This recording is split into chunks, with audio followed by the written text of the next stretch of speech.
Well, I just stepped out of the family's home where there were many tears for those two lives taken too soon.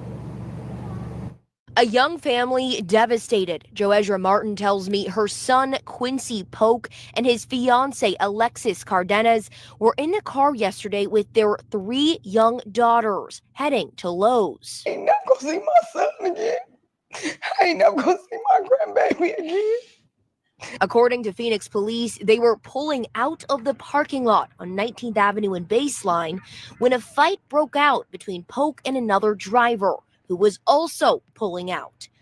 Police say the two separated, only for the other driver to return to his car, grab a gun, and shoot several rounds into the family's SUV, hitting Quincy, Alexis, and their two daughters, 8-year-old Envy and 5-year-old Navy Blue. You already killed my son. Like, why did you have to kill my grandbaby too? Now I gotta bury two of my babies. Quincy died on scene. Envy was taken to the hospital. Today we learned Envy also passed away. Man, this is tragic. I don't typically do the local news like this, but as many of you know, I'm in Arizona for work for right now. I'm actually in Scottsdale, so I'm about 20 minutes or 25 minutes or so from where this happened on the south side. This is a reminder for us men that we have to do better. You know, I think about how many times I've personally been in road rage incidents and how many times I got lucky and came out on top. But it was 50-50 odds each time. It could have been my mom, my relatives crying because someone got the best of me instead of being the other way around. You know, when you have an ego, when you have a temper, your temper and your ego is what's usually going to do you in. You can't afford to have a temper when you have your wife and children in tow. You can't do it. There are certain situations, matter of fact, I would say all situations, when it's going to come down to combat, if you have the option to leave, walk away. I've learned that the hard way. I've hurt many people in fights. I've been in many altercations. I'm from Los Angeles. I've lived here in Arizona before.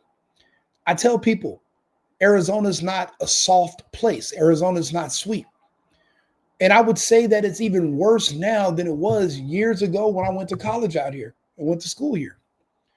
You know, there was always a high murder rate in the Phoenix area. But, you know, years ago, it was mainly because you had a lot of black dudes that would come here from Chicago, from Detroit, from New York. And, you know, this is a border state. So there's a lot of like little short Mexican dudes who have a lot of marijuana and they're looking for black dudes to sell it. A lot of these black dudes, they would see these small Mexican men and be like, I could just take it from them. And they would. They would literally just take it. And, you know, the Mexican dudes, you don't even need a gun for them. And it never clicked on these dudes. It never clicked on the black dudes' minds that the reason the Mexican guys don't have guns is because they'll just catch you later. And you'll see the guys who just hit a lick and rob one of these Mexican dudes, and they'll be driving around with a nice car, popping bottles in the club. You'll see them for like 5-6 months. And then one day they'll just disappear. Their apartment will be there, but the door will be unlocked. Their car still sitting in the stall. Their jewelry, their money still in their apartment. The microwave just ended. TV still on. And then they'll find the body way out in the desert between Phoenix and Tucson weeks and months later. That was always the case here. But now they got a Democrat governor.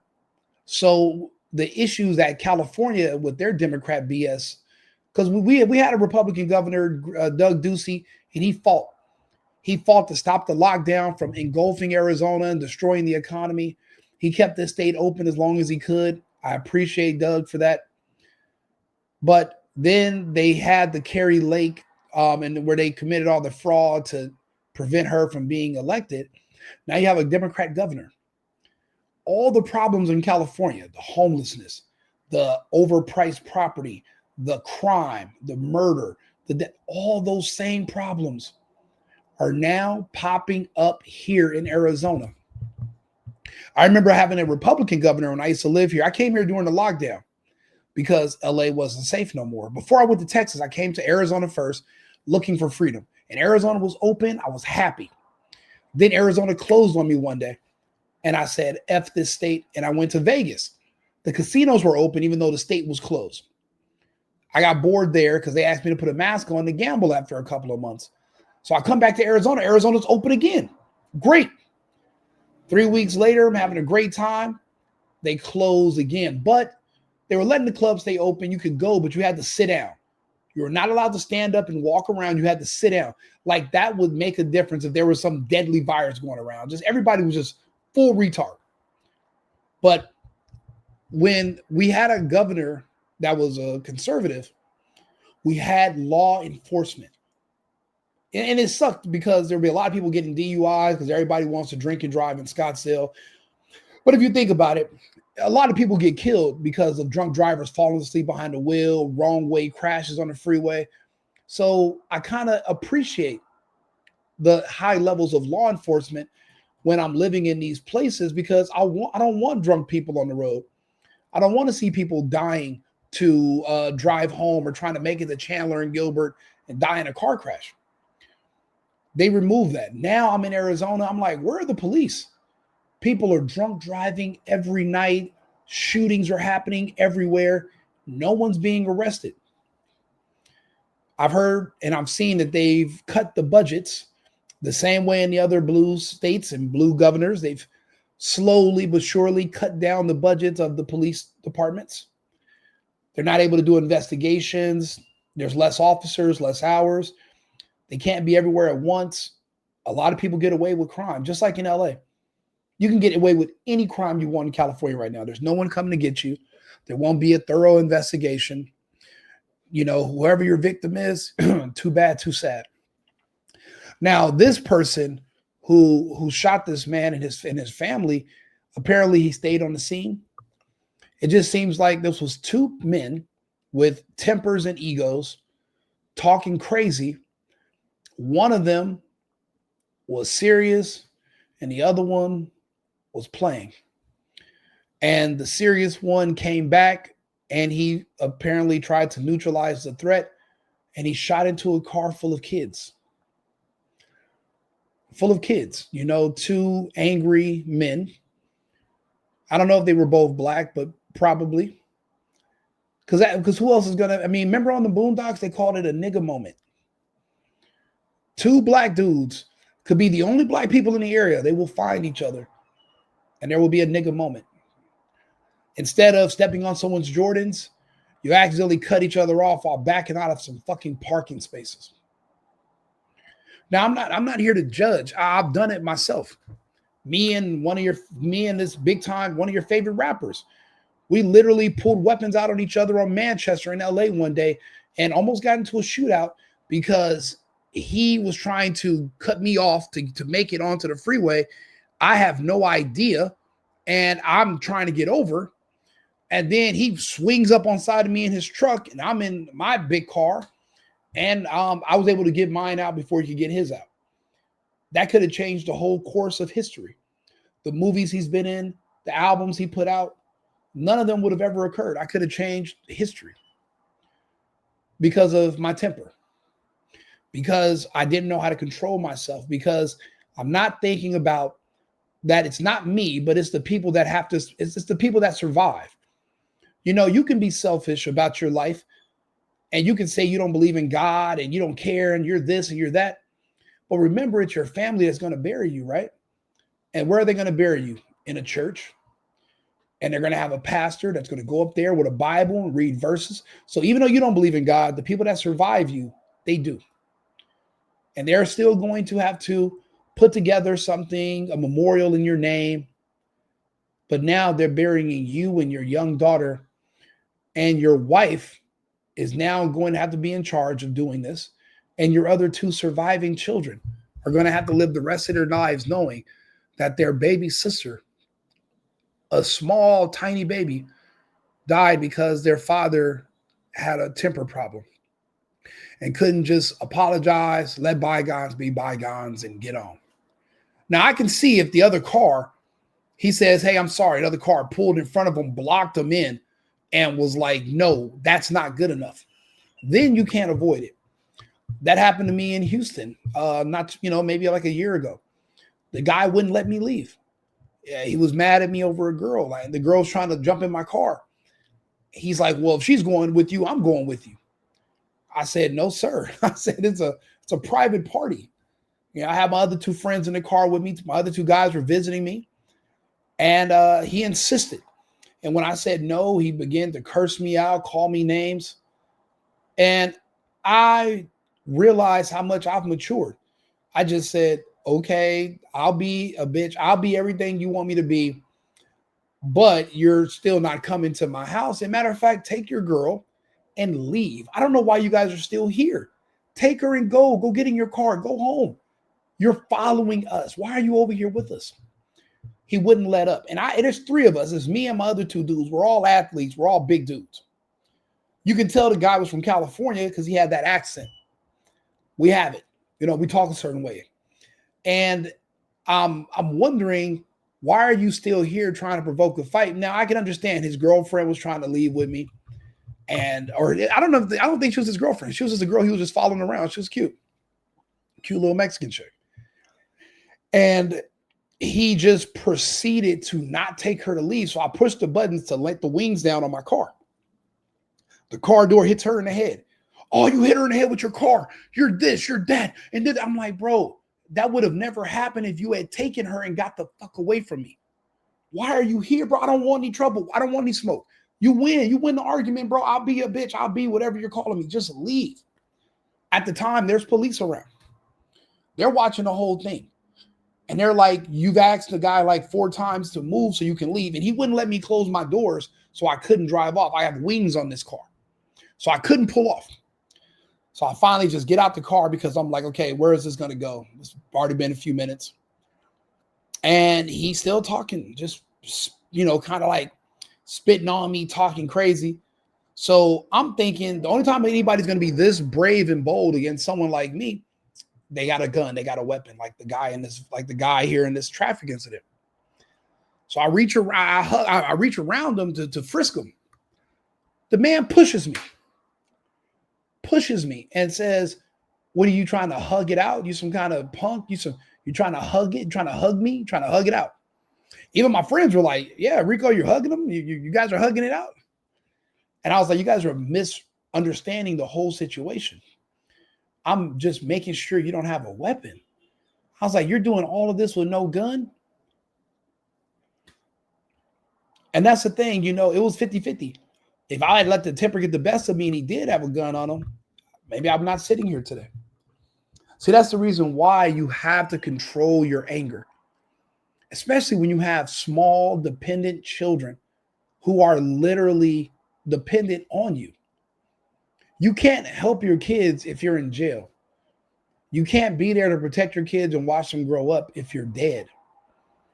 Your temper cannot get the best of you where you're hopping out of a car in a road rage incident.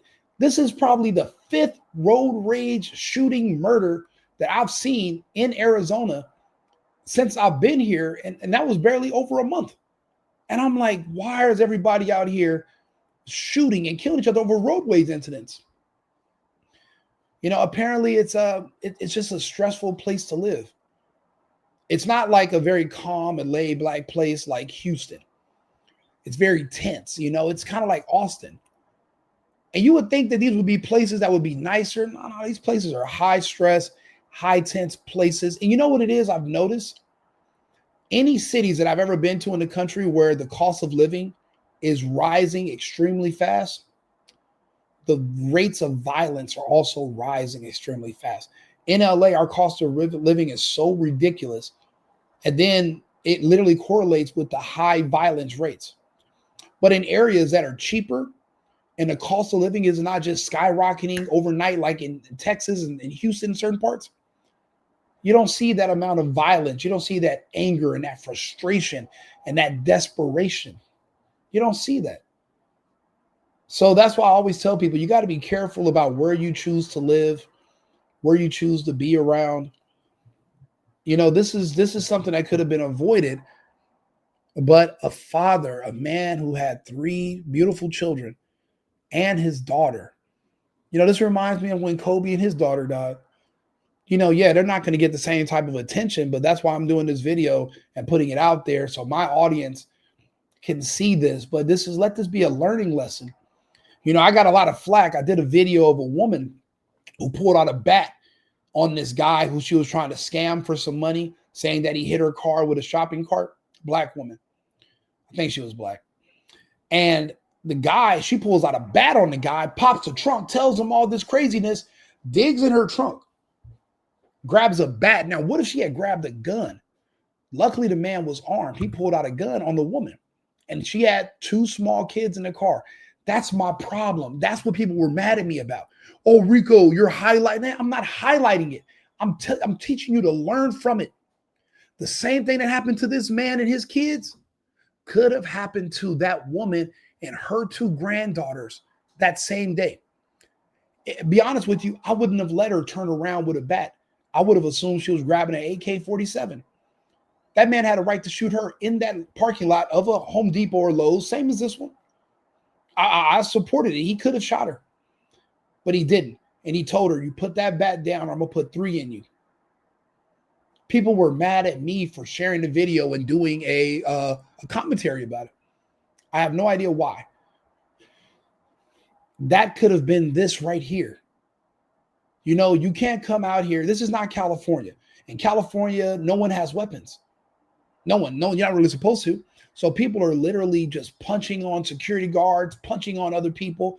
And I guess it's kind of like the jungle. The biggest and strongest survive. But in a state like Arizona, it doesn't matter how big you are. We have guns. So a firearm is what they call the great equalizer. Now we're equal. You could be a giant, I could be a midget, but with this gun, we're the exact same size. Now we have the same odds. That could have been that woman that everybody was giving me a little flack about on the internet. And now look, you know, it's kind of like, it's in a way I predicted this. I made that video so that hopefully this man would have seen it and learned from it and made a better decision yesterday. But enough of you are not sharing my content. We're not talking enough about these situations. This is a tragedy that could have and should have been avoided. But if you got a bad temper and that other man has a bad temper, that's a car accident in slow motion and nobody can get out of the way. She just got so many awards at school. I was at school. She got excellent attendance. She got honor roll. She was so happy. She was so bouncy, had this long, beautiful hair. Family members tell us Alexis is in a medically induced coma and will have to undergo facial reconstruction surgery. They let her up for a little minute, and when she was up, she could only write on the paper, and she was just writing her baby name, just her baby name, just her baby name on both sides of the paper. As for their other young daughters, 5-year-old Navy has a bullet in her leg that can't be removed, but she is out of the hospital. 1-year-old Alani was not hurt. Phoenix police are still investigating what led up to the shooting. Tonight, the family's question is why. I'm not even about to have no holidays because I don't have my babies no more. The shooter stayed on scene and was taken into custody. And tonight, Phoenix police confirmed charges have been filed against him. He's been charged with 2 counts of murder and multiple counts of aggravated assault. Live in Chandler, I'm Molly McBride for Arizona's Family. Regardless if he's convicted of murder or not, these people are gone. Their relatives are gone. All because they could not control their tempers. Think about the consequences and consider each other's families and loved ones before making a decision. You know, sometimes people don't realize, as the men in these relationships, as the men in your family, a lot of times you're the glue. You're the breadwinner. You're the leader. You're the protector. You have 3 daughters. You need to be alive and free for every day of them girls' lives so that they can stand a chance in this world. But if you throw your life away over some petty parking dispute, over some nonsense of fighting over a TV on Black Friday or just something idiotic, then you're no good to no one. You're no good to yourself. You know, as a man, if you can't protect your family, then what good are you? You know, was this fight to protect your family? No. If he's in the Charger, or depending what car he's in, both of those cars could have went forward or went backwards and left. It was unnecessary for them both to get out of the car to fight. You got to grow up. What, a pissing contest to show who's tougher? You know, we're not in Kansas anymore. This is all of these confrontations, your odds of surviving are only 50-50. Do you really want to gamble with the future and the lives of your family, and the odds are only 50-50? That's why I prefaced it by starting this video off saying, as men, we have to do better. We have to. And I hate to bring politics into it, but conservatives don't do that. This was a Democrat on Democrat crime. And, you know, you got to get out of that mindset, or the tragedies that await you are numerous. And we make videos like this about it. You know, hopefully somebody else will watch this video. My audience has grown since that last one, and maybe this will make a difference. Maybe you'll think twice before you make some of these decisions. It's not worth it. Like and subscribe, share the video. I'll be back on with another live in a few minutes with some more news topics. Remember, America first, America only. I've been needing to find a new apartment, which has not been easy with credit as bad as mine. Luckily, I found cosigning.com. They connected me with a cosigner who helped me get my dream apartment for me and my dog. I just paid a small fee and was able to move in fast. Get the cosigner you need for the apartment you want. Check out cosigning.com today.